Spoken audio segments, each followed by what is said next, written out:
E o Bruno Pinheiro vai continuar esse debate. Nós seguimos juntos aqui ao vivo nesta segunda hora, em tempo real, com muita notícia e informação nesta quarta-feira, de olho no governo americano, o governo Donald Trump, que discursou hoje um pouco mais cedo no Fórum Econômico Mundial em Davos, na Suíça. E o Fabrício Naix chega agora em tempo real ao vivo, com mais informações, contando também sobre o americano, que falou em relação à Europa estar no caminho errado. Fabrício Naix, suas informações desses vários discursos, ontem um pouco mais de 1h30, na verdade, e hoje também uma longa declaração. O que você nos conta? Bruno, ontem eu fiquei com a garganta seca aqui traduzindo o Donald Trump por 1h30. Ele fala bastante, né? E tem sempre dado declarações muito polêmicas. Boa tarde para você, boa tarde a todos que acompanham o Tempo Real aqui na Jovem Pan. Donald Trump chegou na manhã de hoje em Davos, na Suíça, para participar dos encontros do Fórum Econômico Mundial, onde ele se reúne com líderes estrangeiros, chefes de Estado e também com empresários de vários setores, e tem dado alguns discursos, esse que a gente acompanhou agora há pouco com a tradução simultânea do Luca Bassani. Também pela manhã, logo depois que chegou, ele já falou com a imprensa local lá na Suíça e destacou essa questão da Europa, já que Donald Trump está bem chateado com a reação dos países europeus à proposta, à ideia dele de anexar o território da Groenlândia, que pertence à Dinamarca, e ainda tem o adicional de que a Dinamarca é um país membro da OTAN. Então isso tem causado muito estranhamento nos europeus. Ontem, lá na Casa Branca, Donald Trump já havia falado um pouquinho, feito ali algumas críticas em relação aos países europeus, falou sobre a cidade de Londres, no Reino Unido, falou sobre Paris, na França. Todas cidades que, segundo ele, já não são mais as mesmas de antigamente, já não tem mais o mesmo brilho de antigamente, e falou que a Europa está indo na direção errada. Tudo isso, de novo, com esse pano de fundo envolvendo a Groenlândia. Donald Trump, hoje pela manhã, voltou a dizer que só os Estados Unidos podem cuidar da Groenlândia do jeito certo, alegando que sem os Estados Unidos, a ilha, que é a maior do mundo, será tomada ou pela Rússia ou pela China, dois rivais dos Estados Unidos, pelo menos no papel. A gente até separou um trechinho aqui do Trump para trazer, para entender como é que ele tem se sentido em relação ao continente europeu. Esta tarde, quero discutir como alcançamos este milagre econômico, como pretendemos elevar o padrão de vida de nossos cidadãos a níveis nunca antes vistos. E talvez, como vocês também, em seus lugares de origem, podem se sair muito melhor fazendo o que estamos fazendo, porque certos lugares na Europa, francamente, nem são mais reconhecíveis. E podemos discutir sobre isso, mas não há discussão. Amigos voltam de lugares diferentes. Não quero insultar ninguém e dizer eu não a reconheço. E isso não é de uma forma positiva, é de uma forma muito negativa. Eu amo a Europa e quero ver a Europa prosperar, mas ela não está indo na direção certa.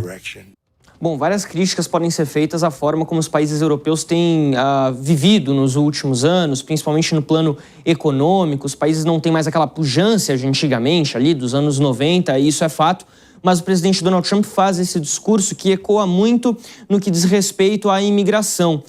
Vários apoiadores europeus de Donald Trump se amparam nesse discurso para falar, por exemplo, contra a imigração ilegal nos seus países, alegando que isso tem descaracterizado os países europeus e as principais cidades, como eu falei, Londres, Paris, outras cidades ao redor da Europa, Roma, por exemplo, Lisboa, em Portugal, e por aí vai, Bruno.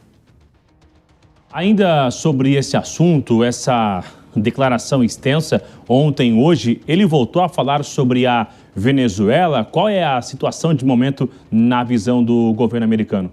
Ele diz que está ajudando a Venezuela, Bruno. Essa foi a frase de Donald Trump hoje pela manhã. Ontem a gente lembra que ele mencionou de novo a questão da prisão de Nicolás Maduro, falou sobre Maria Corina Machado, falou sobre o gesto incrível que Maria Corina Machado fez ao entregar a ele a medalha do Prêmio Nobel da Paz, naquele encontro que eles tiveram na Casa Branca na semana passada. Donald Trump, que tem cobrado muito o Prêmio Nobel da Paz para si próprio, dizendo que ele deveria ter conquistado essa honraria por ter encerrado 8 guerras no seu primeiro ano de mandato.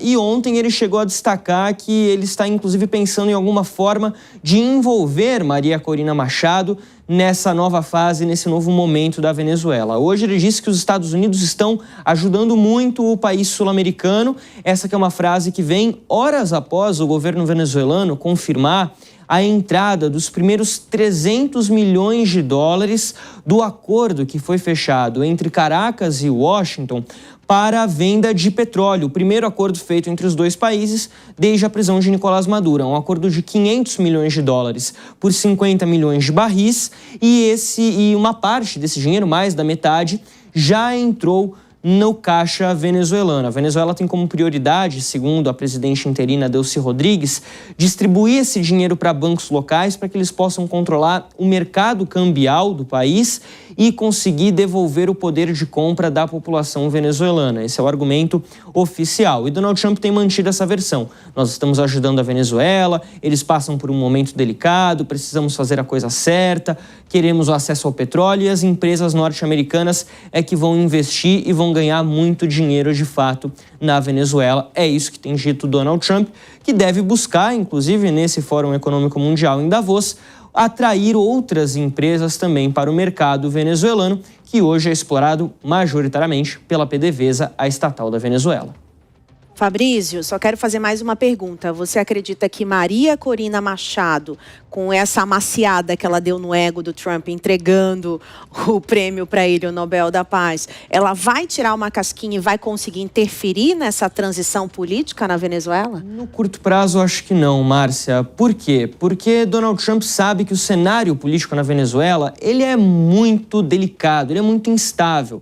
Então, hoje, Delcy Rodrigues, o irmão dela, Jorge Rodrigues, que é o presidente da Assembleia, eles conseguem dialogar com o chavismo, que pode não ser o grupo mais popular, mas ainda assim detém uma popularidade importante na Venezuela. Há uma margem da população que apoia o chavismo. Isso é inegável, mas que tem ali também feito certas aberturas para dialogar com a oposição, para fazer reformas. Jorge Rodrigues anunciou ontem a primeira reforma, inclusive legislativa, após a saída de Nicolás Maduro do poder no 3 de janeiro.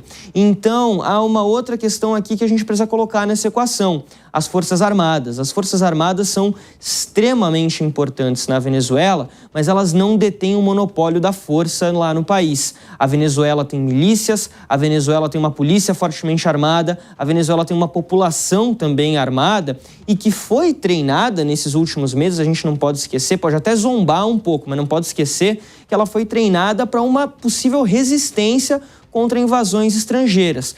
Então, Trump sabe que colocar Maria Corina Machado no poder neste momento pode acabar gerando ali um terremoto político na Venezuela e provocar uma instabilidade ainda maior no país. Instabilidade é exatamente o contrário do que as empresas querem para poder operar lá na Venezuela. Então, se o objetivo é o dinheiro, eles querem a estabilidade. Quem é que pode manter a estabilidade? Hoje, o nome mais certo é o de Delcy Rodrigues. Por quanto tempo? Aí é uma outra questão. E depois que acabar esse período, que ninguém sabe quando é que vai ser, aí sim talvez Maria Corina Machado seja o nome para se levar à frente. Mas aí os venezuelanos também vão ter que votar, né? E como é que vai ser esse processo também é uma outra história. E hoje a Delcy tem o apoio dos militares, o que é bem importante para o Trump nesse momento. Obrigada, Fabrício Naitsky, pelas análises.